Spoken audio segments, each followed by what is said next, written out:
أعوذ بالله من الشيطان الرجيم. بسم الله الرحمن الرحيم. الحمد لله على ما أنعم، وله الشكر على ما ألهم، والثناء بما قدم من عموم نعم ابتدأها، وسبوغ آلاء أسداها، وتمام منن أولاها.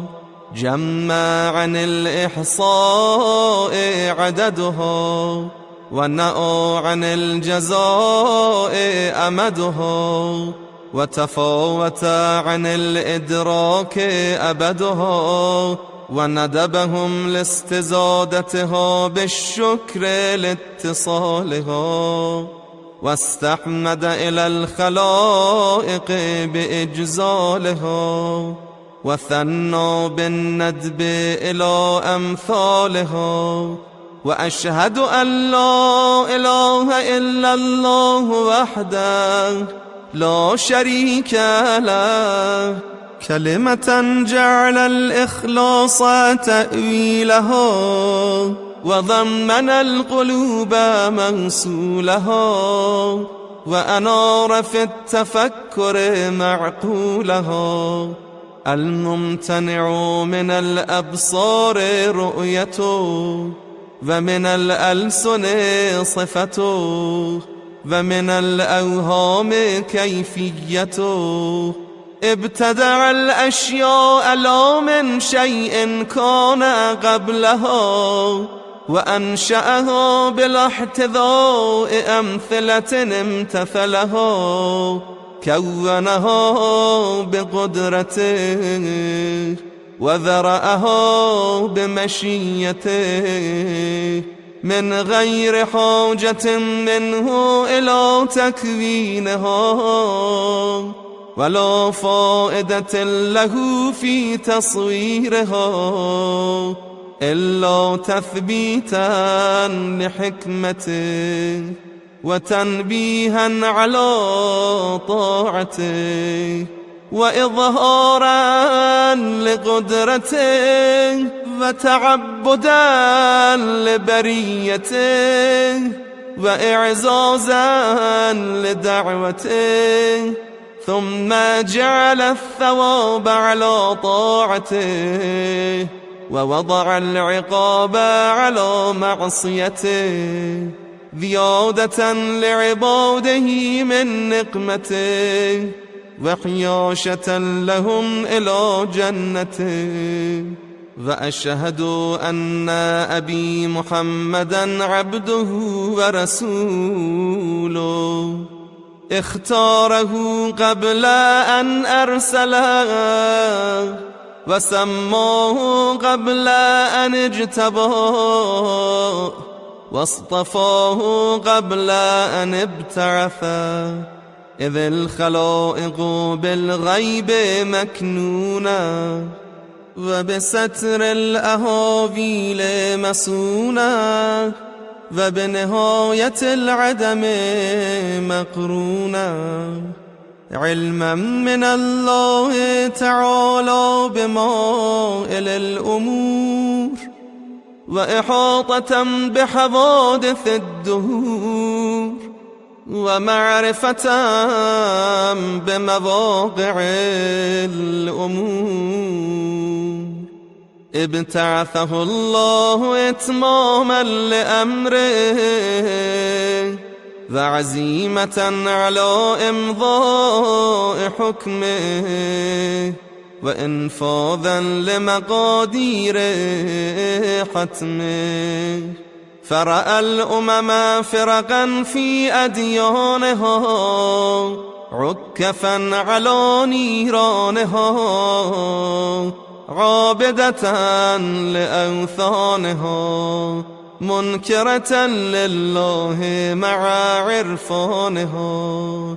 فأنار الله بأبي محمد صلى الله عليه وآله ظلمها، وكشف عن القلوب بهمها، وجلى عن الأبصار غممها، وقام في الناس بالهداية فأنقذهم من الغبايا، وبصرهم من العمايا، وهداهم إلى الدين القويم، ودعاهم إلى الطريق المستقيم. ثم قبضه الله إليه قبض رأفة واختيار ورغبة وإيثار، فمحمد صلى الله عليه وآله من تعب هذه الدار في راحة قد حف بالملائكة الأبرار، ورضوان الرب الغفار، ومجاورة الملك الجبار.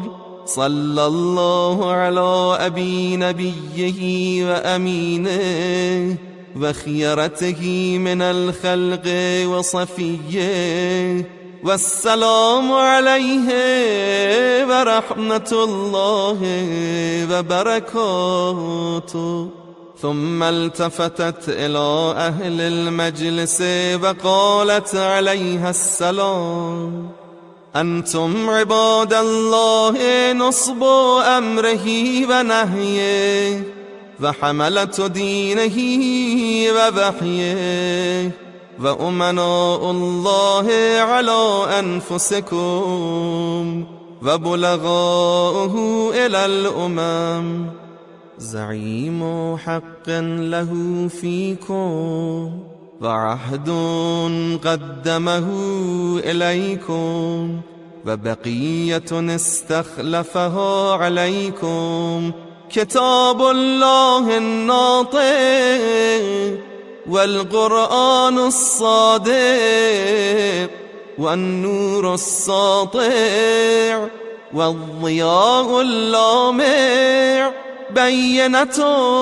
بصائر، منكشفة سرائر، منجلية ظواهر، مغتبطة به أشياع، قائد إلى الرضوان اتباع، مؤد إلى النجاة استماع، به تنال حجج الله المنورة، وعزائمه المفسرة، ومحارمه المحذرة، وبيناته الجالية، وبراهينه الكافية، وفضائله المندوبة، ورخصه الموهوبة،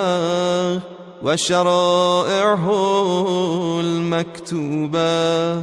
فجعل الله الإيمان تطهيرا لكم من الشرك، والصلاة تنزيها لكم عن الكفر، والزكاة تزكية للنفس ونماء في الرزق، والصيام تثبيتا للإخلاص، والحج تشييدا للدين، والعدل تنسيقا للقلوب، وطاعتنا نظاما للملة، وإمامتنا أمانا للفرقة، والجهاد عزا للإسلام، والصبر معونة على استيجاب الأجر، والأمر بالمعروف مصلحة للعامة، وبر الوالدين